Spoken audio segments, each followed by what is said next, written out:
Bienvenue sur Reset ton assiette, le podcast qui déconstruit avec vous la diet culture et toutes les injonctions liées à notre apparence et à notre assiette. Je m'appelle Juliette, je suis détentrice du compte de la Skiche sur Instagram, où je dénonce la culture des régimes et où je parle également de l'alimentation intuitive. Je suis ravie de vous avoir sur mon podcast et j'espère que l'épisode du jour va vous plaire. Je vous souhaite une très bonne écoute. Last Christmas, I gave you my heart, but the very next day, you gave it away. Oh pardon, vous êtes là, désolée. Sorry, je suis encore dans le mood de Noël et des fêtes de fin d'année. Bon après, c'est pas encore fini, parce qu'il y a encore le nouvel an qui arrive. D'ailleurs, je vais mettre un petit bonnet encore sur le logo de Reset ton assiette. Et oui, j'avoue que quand on est podcasteuse, on a des vrais soucis, des vrais problèmes. Bref, j'espère que vous allez bien, j'espère que vous avez passé de bonnes fêtes de Noël et j'espère que le réveillon s'annonce aussi bien également, voilà. Pour ce dernier épisode de l'année, j'avais envie de faire un épisode un peu FAQ, donc foire aux questions, et aussi un petit point sur le compte, le podcast et mes projets pour 2022 parce que j'en ai des grands projets. J'ai des grands projets pour vous. Bref, voilà, on va parler de ça. Je vais répondre aux questions que vous m'avez posées. Du coup, sur Instagram, j'avais fait une petite boîte aux questions. Vous étiez quelques-unes d'entre vous à m'avoir répondu. D'ailleurs, merci beaucoup. C'est bien quand on met des boîtes à questions et que les gens répondent effectivement dans la boîte à questions, on se sent moins seul, c'est sûr. Bref, donc je vais répondre aux questions. D'ailleurs, je pense que c'est des questions qui vont peut-être faire écho à vos propres inquiétudes, à vos propres questions intérieures, etc. Donc voilà, je vous invite à écouter les réponses aux questions. Donc c'est beaucoup des questions sur l'alimentation intuitive et ensuite il y a des questions un peu sur moi mais qui vont faire un peu la transition sur ce que je voulais vous dire dans cet épisode. Bref, voilà, je mets le petit jingle et c'est parti. Alors, la première question... franchement, j'ai l'impression que je fais le courrier du cœur en disant ça. Alors, la première question vient de Delphine. Delphine a des problèmes avec son copain. Elle habite dans le Gers. Non, bref, j'arrête. Alors, première question. J'ai tout le temps peur d'être dans la restriction cognitive. Je deviens parano. Que faire ? Alors, déjà, on va poser les bases. La restriction cognitive, qu'est-ce que c'est ? Faudrait peut-être que je fasse un épisode dessus d'ailleurs. Ok, je note. Allez hop, tchouk, mes mots. La restriction cognitive, donc c'est souvent en fait toutes les pensées, les interdits qu'on a, les pensées qui nous disent là ce que tu manges c'est mauvais, tu dois compenser, etc. En fait tout ce qui fait qu'en fait que cognitivement parlant il se passe quelque chose et que du coup on se restreigne, que ce soit sur la quantité ou le type d'aliment en fait. Et du coup la restriction cognitive c'est vraiment le nerf de la guerre parce que c'est elle qui nous fait nous restreindre plus ou moins insidieusement. Donc pour ta question, déjà je te dirais pourquoi en fait tu ressens cette peur d'être en restriction cognitive. Est-ce que c'est dû à des situations en particulier où tu t'es dit là j'ai l'impression de me restreindre en fait, et du coup quelle situation, qu'est-ce que t'as mangé à ce moment-là, quelles émotions t'avais, qu'est-ce qui s'est passé, etc. Un peu creuser ce qui déclenche cette peur d'être en restriction cognitive, parce que c'est vaste en fait de se dire je suis en restriction cognitive. C'est forcément dû à des événements un peu isolés qui nourrissent en fait cette peur-là et que du coup t'as ce sentiment global que t'es en restriction cognitive. Mais du coup un peu de voir qu'est-ce qui se passe dans ces situations-là. Et par exemple, je sais pas, je vais prendre un exemple, c'est le soir, tu prends une soupe. Et tu te dis, punaise, là je suis peut-être en restriction cognitive, j'ai peur. Pourquoi en fait tu prends cette soupe ? Est-ce que c'est parce que t'as envie de cette soupe ? Ou est-ce que c'est parce que c'est guidé par des ressentis corporels, des envies que t'as de manger une soupe ? Ou est-ce que tu la prends pour compenser un repas ? Est-ce que tu la prends en réaction à un repas que t'as mangé dans la journée ? Est-ce que t'en manges parce qu'il te faut des légumes et tu te dis là la soupe ça va faire que je vais manger des légumes, etc. Enfin tout ce genre de pensées-là qui du coup en fait là pour le coup ce deuxième type de pensée c'est effectivement ça ressemble à de la restriction cognitive. Il faut creuser pourquoi tu ressens cette peur, dans quelle situation, et un peu défiler la pelote en se demandant qu'est-ce qui a déclenché ça, quelle est la pensée à la base de mon action, parce que alors nos pensées, donc avant il y a les croyances interagissent sur nos pensées et nos pensées interagissent sur nos émotions et nos émotions interagissent sur nos actions, c'est tout un modèle comme ça. Et du coup, en fait, il faut se demander qu'est-ce qui a déclenché ça et pourquoi, et en fait bien creuser si c'est effectivement de la restriction cognitive. Après, le problème aussi, c'est qu'avec la culture des régimes, dès qu'on a envie de légumes ou de soupe, ou on a envie d'un truc entre guillemets léger, comme on a été conditionné par la culture des régimes, on se dit « Oula, ça se trouve, je suis en train de me restreindre. » Genre, t'as envie d'une salade. Est-ce que t'es sûr que t'as envie d'une salade non. Et alors, tout ça, en fait, c'est à cause de la culture des régimes. Merci la culture des régimes, on la remercie, encore une fois, merci beaucoup. Parce que à cause d'elle, on peut pas manger une soupe ou une salade en ayant cette arrière-pensée-là de se dire « Peut-être que je suis en train de me restreindre. » Alors que, au final, la soupe, les salades, etc., c'est pas que un truc de la culture des régimes, un truc des régimes, en fait.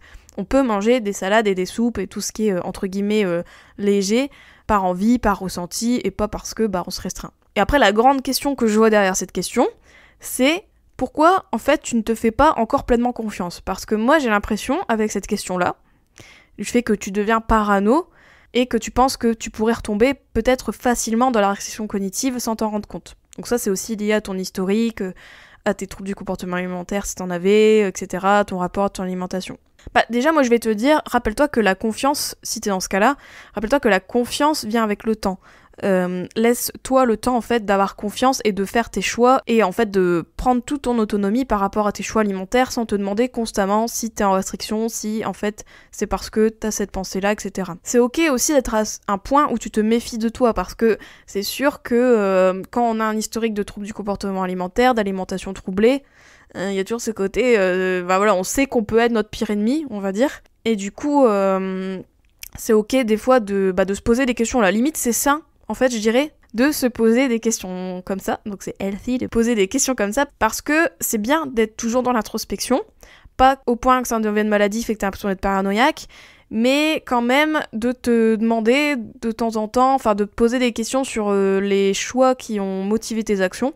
Au final, c'est quand même bien, c'est quand même sain pour toi, parce que, tu es en veille constamment pour toi, et en fait tu es en veille aussi par rapport à ton bien-être, tu as peur que si ça se trouve ce que tu fais va à l'encontre de ce que tu aimerais vraiment en fait, donc c'est plutôt ça, mine de rien, de se poser ce genre de questions. Voilà, donc moi je dirais, essaye de creuser les situations là, essaye de creuser tout le cheminement de pensée qui te font penser que tu es en restriction cognitive, et de voir si effectivement c'est de la restriction, ou si c'est parce que, non en fait c'est juste un choix autonome que t'as fait, et selon tes ressentis corporels. Voilà. Et après, tu m'as posé une autre question, est-ce qu'on peut prendre un café avec toi quand tu es à Paris ? Alors, je suis pas souvent sur Paris, moi je suis sur l'île, les gars, mais pourquoi pas, quand je irai à Paris, je ferai peut-être une rencontre abonnée, faire des rencontres abonnées, j'ai trop l'impression que c'est des rencontres un peu dédicaces, de fans et tout, c'est moi qui délire, mais... Non, mais ça fait très tourner, genre, ouais, je vais vers mes abonnés. Après, c'est trop bien les réseaux sociaux pour ça, je trouve que tu rencontres tellement de gens, moi j'ai rencontré plein de gens cette année, grâce aux réseaux sociaux, d'ailleurs, beaucoup de gratitude par rapport à ça, et je serais ravie de vous rencontrer aussi, de rencontrer des abonnés quand vous voulez les filles. As you wish.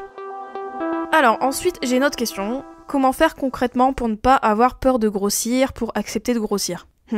Alors ça c'est la question, c'est le nerf de la guerre aussi. Je répondrai à cette question dans un épisode dédié sur la peur de grossir, qui est prévu au mois de janvier. Donc voilà, je vous le dis, une petite exclusivité. Mais je vais quand même répondre à la question très brièvement, parce que voilà, je pense que j'aurais dû préciser pour la première question, mes réponses ne sont pas exhaustives, c'est pas en 1 minute 30, non en fait, je sais pas combien de temps je prends pour répondre aux questions, je pense pas que c'est 1 minute 30 en fait, la meuf ça fait 10 minutes qu'elle a répondu à la première question, elle le sait pas. Bref, je regarde pas trop les minutes, pour pas m'affouler, mais voilà, sachez que c'est pas en 1 minute 30 que je vais résoudre votre problématique, mais je peux vous donner des pistes en fait. Voilà, du coup, comment faire concrètement pour ne pas avoir peur de grossir ? Déjà te demander, encore une fois, pourquoi tu as peur de grossir, d'où vient cette peur, et comment elle se manifeste chez toi. Et en fait, le but, c'est aussi de décortiquer cette peur, de savoir ce qui se cache derrière, parce qu'au final, la peur de grossir, c'est un symptôme un peu d'autres pensées derrière qui sont à travailler, je dirais, et notamment ton rapport à toi, ton rapport à ton image corporelle, car c'est aussi le nerf de la guerre, l'image corporelle. Donc je dirais, si t'as réalisé que t'avais peur de grossir, déjà, welcome to the club, parce que en fait, avec la culture des régimes, on a tous et toutes plus ou moins cette peur de grossir qui est là quand même, qui est enfouie en nous, parce qu'on a été conditionnés à avoir peur de grossir, avec la grossophobie, avec la culture des régimes. Donc forcément, avoir peur de grossir, je dirais, c'est totalement ok et banal d'avoir peur de grossir. Et d'ailleurs, c'est pas évident de se détacher de cette peur de grossir, parce que, comme on a été conditionné, forcément, se détacher de quelque chose qu'on a été conditionné pendant des années, ça prend du temps. La question que je t'invite à te poser, c'est qu'est-ce qui se passerait concrètement si tu grossissais ? Qu'est-ce qui se passerait ? Qu'est-ce qui changerait dans ta vie ? Est-ce que ta valeur, elle dépend de ton poids ? Est-ce que ta valeur, elle changerait si tu grossissais ? Est-ce que les gens autour te percevraient différemment ? Est-ce que ta famille ne t'aimerait plus si tu grossissais ? Qu'est-ce qui te fait peur en fait si tu grossissais ? En fait, on va entrer dans l'hypothèse de si tu grossissais, qu'est-ce qui se passe ? Et en fait, à force de se poser ce genre de questions-là, on peut identifier des questionnements sous-jacents. Donc, cette peur de grossir, est-ce que c'est parce qu'en fait, t'as peur de perdre l'amour, l'approbation des autres ? Est-ce que c'est parce que pour toi, en fait, tu te trouverais moins belle ? Mais du coup, pourquoi la beauté, pour toi, c'est rattaché à la minceur ? Et est-ce que au final, tu pourrais pas te trouver belle en ayant grossi ? Est-ce que t'es sûre de ça ? Enfin, voilà, il y a beaucoup de questions à se poser par rapport à ça, beaucoup de choses à creuser parce que, comme je disais, la peur de grossir, c'est un peu le vernis derrière quelque chose de plus problématique, je dirais, quelque chose qui est plus lié à ton estime de toi-même. Parce que souvent, quand on a peur de grossir, c'est parce que notre estime de nous, elle est liée à notre forme corporelle, à notre morphologie, à ce qu'on renvoie dans le miroir. Et du coup, il y a beaucoup un travail aussi à faire pour se détacher de cette image-là qu'on a de nous, la voir plus objectivement, voir ton corps de façon plus neutre, pour ne pas juger les variations qu'il a. Et aussi te détacher en te disant, ma valeur, elle est peut-être ailleurs, en fait. Elle est peut-être ailleurs. Et au final, même si je grossis, même si je mincis, etc., ça change rien à ce que je suis vraiment. Donc voilà, il y a beaucoup de choses à déconstruire. Et puis, bien sûr, il y a toutes les croyances par rapport au fait de grossir, en fait. Parce qu'au final, c'est une grossophobie qu'on a internalisée. D'ailleurs, il y a un épisode sur la grossophobie qui arrive bientôt. En fait, on associe grossir à forcément des choses négatives dans notre vie. Donc, quand on grossit pour les gens, c'est qu'on se laisse aller, on n'est pas bien et tout. Alors que grossir, etc., c'est pas synonyme de quelque chose de mal. Il y a rien de mal à grossir. Grossir, c'est pas un échec du tout. Au contraire, des fois, ça peut même être un synonyme de liberté retrouvée, de guérison, du fait que voilà, tu grossis parce qu'en fait, ton corps il rejoint son poids de forme, donc ça veut dire le poids auquel tu es bien, le poids auquel ton organisme fonctionne correctement, donc c'est des bonnes nouvelles entre guillemets. Donc il y a plein de choses à déconstruire sur ça, pourquoi t'as peur, qu'est-ce qui se cache derrière cette peur, et déconstruire en fait la grossophobie internalisée qu'on a tous, j'insiste sur ça, on a tous cette grossophobie-là qu'on a appris, et que du coup, se détacher et de revoir en fait un peu qu'est-ce qui te caractérise en dehors de ton poids et ton image en fait aussi. Voilà, y a plein de choses à faire. Mais voilà, grosso modo, mais j'en ferai un épisode dédié parce que c'est vraiment une question qui revient très souvent et qui est pas évidente à jauger en fait, voilà. Donc j'espère que ces petites pistes t'auront un peu apaisé ou du moins aidé à peut-être cheminer de ton côté. Ensuite, j'ai une autre question, comment éloigner la culpabilité ? Alors, la culpabilité, j'en ai parlé dans l'épisode sur le plaisir et la culpabilité, donc je t'invite à écouter cet épisode. Mais en fait, la culpabilité, encore une fois, faut se demander pourquoi tu ressens cette culpabilité-là. Est-ce que c'est lié à un aliment particulier ? Est-ce que c'est lié à une prise alimentaire en particulier ? Est-ce que c'est une culpabilité que t'as tout le temps ? De demander pourquoi tu la ressens, dans le sens, quelle est la règle morale que tu penses avoir enfreint en mangeant cet aliment, ce plat, etc. Parce que la culpabilité, en fait, pareil, c'est le vernis derrière autre chose, parce qu'au final, la culpabilité, ça traduit, donc la culpabilité, donc l'émotion de la culpabilité, de te sentir coupable, c'est au final le top de l'iceberg, parce que, en fait, derrière, ça veut dire que si tu ressens de la culpabilité, il y a une règle que t'enfreins, que tu penses enfreindre. Mais du coup, c'est qui a mis cette règle ? C'est quoi cette règle ? Pourquoi tu penses qu'en fait, en mangeant ça, tu enfreins cette règle ? Etc., etc. Donc du coup, il y a tout ça à creuser. Et donc en fait, la culpabilité, c'est un peu le symptôme que t'as peut-être des pensées de restriction cognitive, t'as peut-être des pensées de culture des régimes qui sont derrière cette culpabilité-là. Et que du coup, c'est celle-là qu'il faut déconstruire avant de t'attaquer à la culpabilité, parce que finalement, la culpabilité, c'est un signe que t'as des règles quelque part qui sont enfreintes, en fait, tout simplement. Voilà. Bref, et il y a des outils en alimentation intuitive, etc. Bref.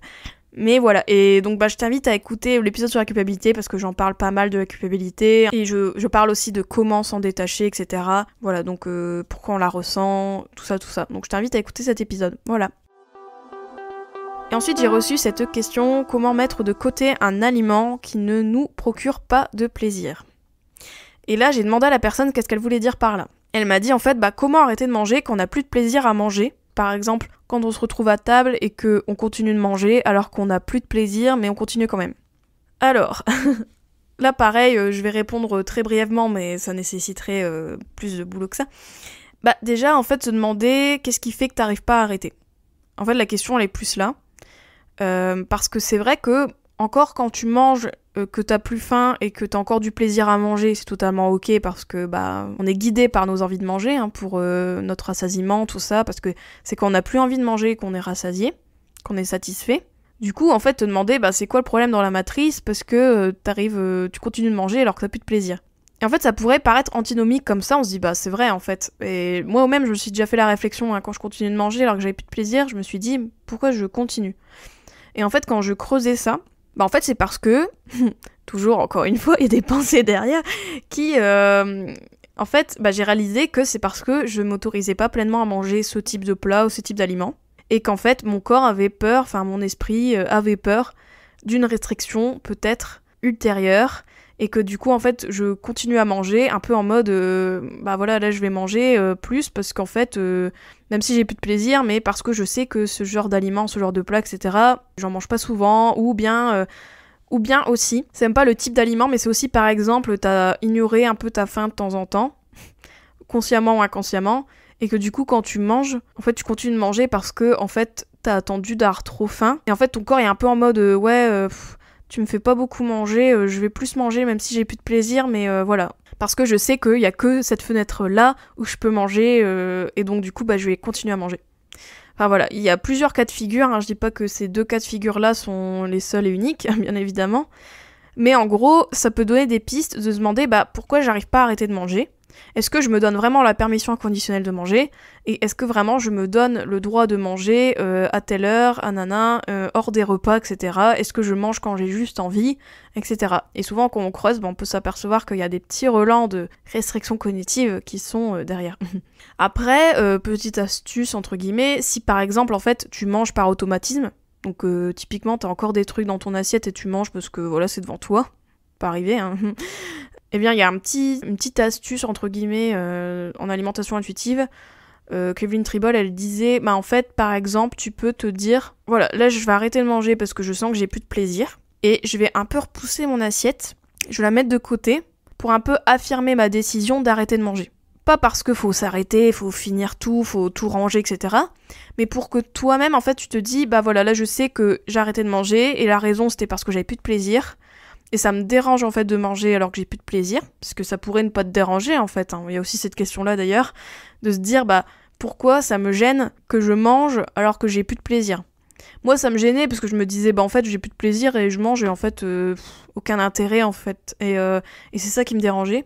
Et puis tu te dis en fait ça se trouve tu vas te retrouver trop pleine alors que t'avais même plus de plaisir mais t'as juste mangé ça par automatisme ou par autre relent de restriction.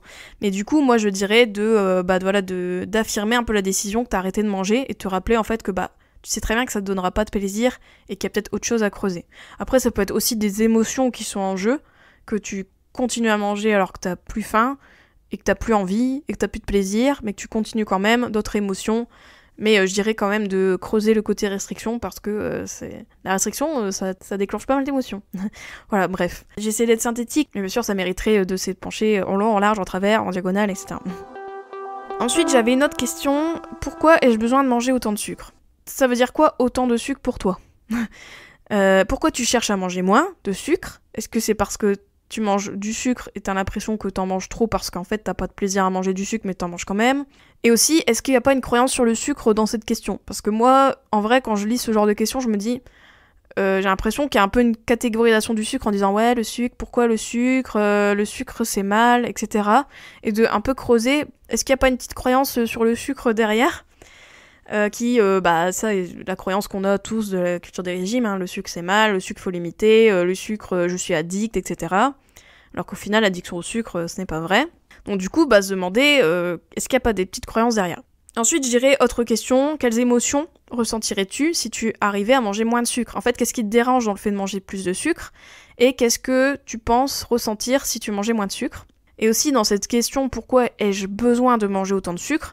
Donc si c'est un besoin de ton organisme, un peu creuser pourquoi ça te dérange en fait que ton corps aurait besoin de sucre, autant de sucre, et te demander si t'as encore du plaisir à manger du sucre, dans quelles conditions tu manges du sucre, qu'est-ce que t'appelles par sucre aussi, parce que sucre c'est quoi? Est-ce que c'est du sucre béguincé à la cuillère? Est-ce que c'est du sucre t'as envie de manger des bonbons, ou si c'est des cookies, mais du coup les cookies c'est pas que du sucre dedans, il y a du gras, enfin voilà, etc. Et les symboles. Enfin voilà, creuser un peu c'est quoi pour toi le sucre aussi. Et est-ce que en fait quand tu manges du sucre, t'as l'impression d'être connecté à tes signaux, mais c'est juste que ta tête elle s'emballe en mode oula c'est beaucoup de sucre, attention.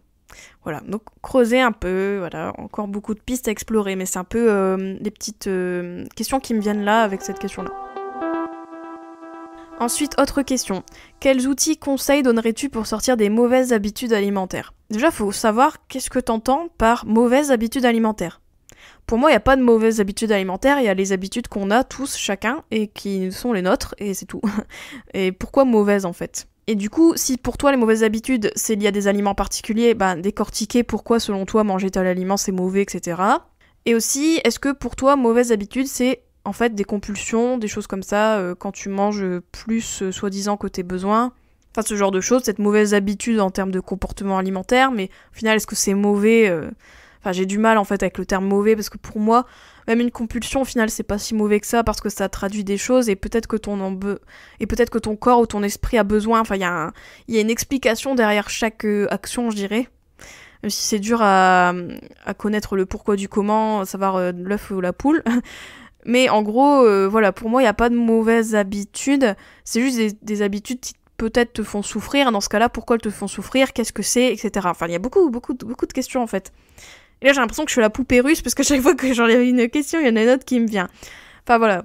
Mais du coup, si c'est lié à ton comportement alimentaire, pourquoi selon toi c'est mauvais ? Est-ce que ça te fait souffrir ? Qu'est-ce qui t'arrive quand tu fais ce genre de choses-là ? Et bien sûr, si t'as besoin d'outils et de conseils, je te dirais de te tourner vers quelqu'un pour t'accompagner. Si t'as des problématiques liées à ton comportement alimentaire ou des pensées de culture des régimes à déconstruire, etc. Et c'est toujours légitime en fait d'en parler, quoi qu'on vit. Hein, ça, je l'adresse aussi à toutes celles qui n'ont pas posé cette question. N'attendez pas d'avoir une certaine légitimité pour vous faire accompagner. N'attendez pas d'avoir une certaine légitimité. Il n'y a pas de légitimité en fait dans des troubles mentaux ou des troubles liés à son alimentation. Il y en a pas. En fait, tout le monde, on a tous un golden ticket pour aller se faire accompagner, ou du moins à en parler à des gens aussi, parce que des fois ça peut faire du bien d'en parler. Et pourquoi pas des gens compétents sur ces domaines, etc. Mais voilà, donc les outils et conseils, là, il y a beaucoup de choses en fait à comprendre avant de trouver des outils appliqués, en fait, parce que les outils, c'est une chose, mais le pourquoi du comment, c'est une autre, et il y a tout un travail là-dessus à faire, en fait. En fait, je trouve que le travail de thérapie en alimentation intuitive, les thérapies cognitives, toutes les thérapies cognitives, etc., au final, c'est toujours se demander pourquoi, le pourquoi du comment, beaucoup analyser. Et c'est ça, en fait, qui se traduit en action, en fait, dans ton comportement alimentaire. Et c'est pour ça, en fait, que là, franchement, là, je regarde les réponses à mes questions, je dis tout le temps les pensées. Mais en fait, ouais, il y a beaucoup de questions à se poser avant juste d'appliquer des outils, des méthodes, etc. Et il y a beaucoup d'introspection à faire, et c'est pour ça que c'est un vrai travail sur soi. Et quand je dis un travail sur soi, c'est pas juste son comportement alimentaire, mais c'est aussi son estime de soi, son rapport à soi-même, son image corporelle, mais du coup l'image corporelle qui est liée à ce qu'on ressent à l'intérieur, etc. Voilà, il y a plein de choses liées, et que du coup, c'est vrai que ouais, faut être ouvert à ce genre de déconstruction, qui vont peut-être être douloureuses, parce que la déconstruction, c'est pas joli, mais c'est ça qui fait qu'au final, on arrive à des actions, à des comportements qui sont plus alignés avec nous-mêmes, avec notre corps, avec ses besoins, etc. Et tout ça, en fait, ça passe par déconstruire les croyances qu'on a, qui nous font souffrir, etc. Donc ouais, beaucoup de déconstruction. Et du coup, je trouve que ça fait bien la transition avec la question... la question sur moi. Oh là là. La question... donc j'ai eu 2 questions par rapport à mon projet pro, etc. Donc c'est, souhaites-tu changer professionnellement et devenir consultante en alimentation intuitive ? Et une autre question qui est, à quand tes premiers accompagnements ? Alors, deuxième partie du podcast. Alors pour ceux qui l'ont deviné, mais bon, je l'ai un peu dit dans mes stories Instagram, et je sais pas si tous vous me suivez sur Instagram, ceux qui m'écoutent actuellement. Mais donc si ça vous a échappé, que je suis en train effectivement de passer la certification en alimentation intuitive, donc Intuitive Eating, par Evelyne Tribol et Elise Reich, donc qui sont les 2 fondatrices de l'approche alimentation intuitive aux US. Du coup, oui, la certification est en anglais. et je la passe directement avec Evelyn Tribole et Elise Reich, donc c'est Intuitive Eating Pros, et en fait, voilà, je me suis inscrite, et là ça fait plusieurs mois déjà, que je passe la certification, et voilà, et donc du coup, comme c'est parti là, normalement, je serai certifiée fin janvier, début février, voilà. Pour vous donner des dates, voilà, j'aurai fini la certification d'alimentation intuitive. Donc là, vraiment, en fait, quand je serai certifiée, je serai vraiment certifiée par les fondatrices de l'approche. Je suis pas certifiée par quelqu'un en France, etc. C'est vraiment les deux fondatrices, quoi, les deux femmes qui ont écrit le livre Alimentation intuitive, qui ont mis au point tout le modèle, etc., les principes, les outils, etc. Pourquoi j'ai décidé de faire cette certification ? Alors en fait, la certification, je l'ai faite parce que j'avais envie d'avoir un petit tampon sur moi en mode d'Evelyn Tribole et d'Elise Reich, en mode Juliette, tu sais parler d'alimentation intuitive, tu sais tout, c'est bon. Et en fait, j'avais envie de mettre en pratique ces connaissances, les faire certifier un peu, voilà, de me dire, j'ai été approuvée un peu par Evelyn Tribole et Elise Reich, etc., que je sais comment la thérapie fonctionne, je sais comment elle s'implémente, je sais comment guider une personne d'un point A à un point B en utilisant les outils, la thérapie de l'alimentation intuitive. Et donc du coup, j'avais envie de ça. Et surtout, la deuxième raison, grosse raison, c'est que en fait, j'aimerais bien aider des personnes, j'aimerais bien accompagner des personnes qui le souhaitent à justement commencer à continuer une thérapie d'alimentation intuitive et vraiment en fait de les aider à implémenter les principes au quotidien de manière hyper pratique avec les outils que je connais, les méthodes que je connais et bien sûr toutes mes connaissances et ma pratique sur le sujet. Bref, fort de tout ça, en fait, j'aimerais bien aider et accompagner les personnes qui ont une relation troublée à leur alimentation, à leur corps, et des personnes qui sentent en fait qu'elles n'ont pas encore trop déconstruit la culture des régimes, ou qui ont déconstruit la culture des régimes, mais qui sentent en fait qu'elles ont encore des croyances qui sont encore bien installées, qui ont besoin d'aide sur ce sujet-là.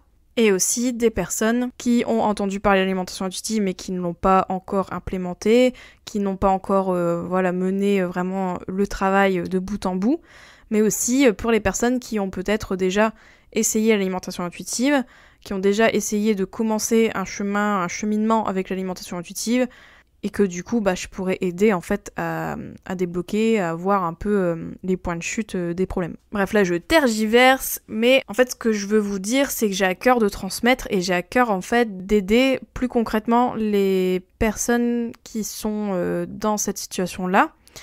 Parce que comme je pense vous le savez avec le podcast, l'objectif du podcast c'est ça, c'est de transmettre, de vous aider, de donner les clés, de vous donner des clés pour que vous puissiez cheminer de votre côté, avoir les connaissances que j'ai, je vous les transmets, et que vous puissiez en fait commencer ce travail-là chez vous, amorcer des pistes, et pourquoi pas après vous faire accompagner si vous le souhaitez par qui que vous voulez, mais qu'en gros ça vous aide aussi dans votre pratique de l'alimentation intuitive également si vous faites déjà un accompagnement d'alimentation intuitive, mais que je vous éveille un peu à tous ces sujets-là, que je vous donne les clés de la maison et que vous-même vous essayez d'en faire ce que vous pouvez dans votre quotidien.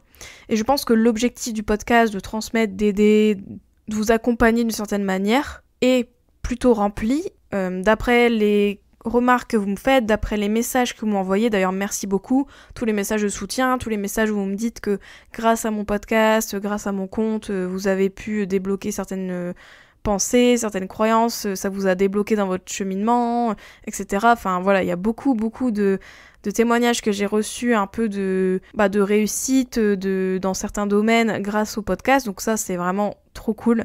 Merci beaucoup d'ailleurs à celles qui m'ont envoyé ce genre de messages, mais aussi merci à vous d'être là, parce que je pense que si vous écoutez un épisode FAQ et bilan, c'est que j'espère que vous aimez bien le podcast, donc merci d'être là, merci de m'écouter chaque semaine.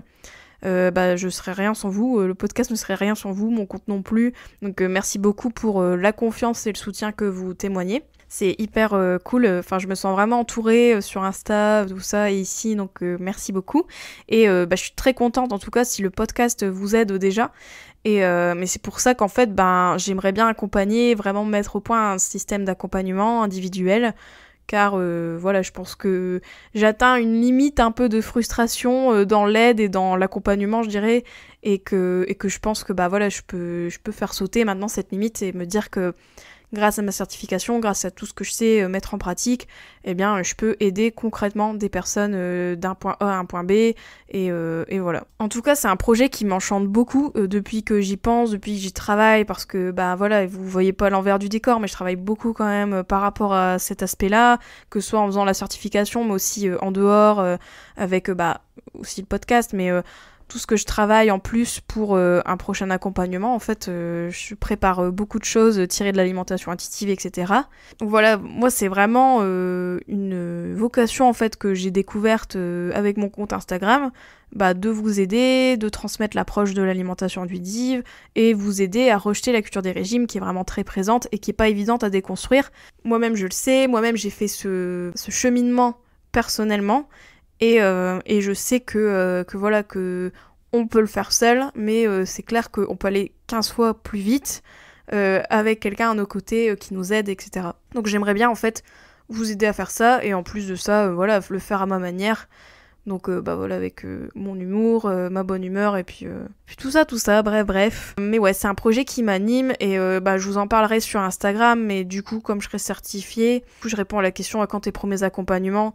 Je pense que je commencerai doucement des accompagnements vers février-mars, si tout va bien. Voilà, je touche du bois, et qu'en fait, je commencerai doucement avec quelques places, avec un accompagnement qui va se co-construire avec vous, parce que voilà, je compte pas arriver avec mes gros sabots en mode j'ai ma méthode, j'ai ma pratique, etc. Non, parce que voilà, j'estime que j'ai encore de la formation à faire, notamment en termes d'accompagnement. Donc c'est clair que je vais pas arriver là en mode le shérif is in town et tout. Je vais arriver, en toute humilité, je vais commencer doucement mais sûrement, et je le ferai à un tarif très humble aussi, pour justement, que vous m'apportiez vous aussi vos remarques, vos retours, et qu'on co-construise cet accompagnement ensemble, car j'estime que ça va se construire avec vous. Et du coup, donc, pour répondre à la question, souhaites-tu changer professionnellement ? Pour le moment, je vais pas larguer mon poste salarié, pour plusieurs raisons, et de toute manière, comme je veux commencer doucement mais sûrement, je pourrais essayer de mener les deux de front, et après je verrai en fonction de ce qui arrive, quoi, mais voilà. Je ne sais pas ce que l'avenir me dira. Je vous parlerai de ça sur Insta en temps et en heure, etc. Mais après, si éventuellement il y a des personnes qui seraient intéressées, ou du moins qui voudraient que je les tienne informées de l'évolution, qui seraient intéressées à choper une place dans les mois qui arrivent, etc., n'hésitez pas à me le dire. N'hésitez pas aussi à me dire ce que vous pensez un peu de mon projet, si ça vous... si vous êtes content pour moi, tout ça, je sais pas, si vous avez envie de faire preuve de gentillesse, de me soutenir, n'hésitez pas. En tout cas, n'hésitez pas, encore une fois, à soutenir le podcast en lui mettant 5 étoiles sur Apple Podcast, parce qu'il y a que sur Apple Podcast qu'on peut le faire. Donc, si vous avez un Apple, un iPhone, un Apple...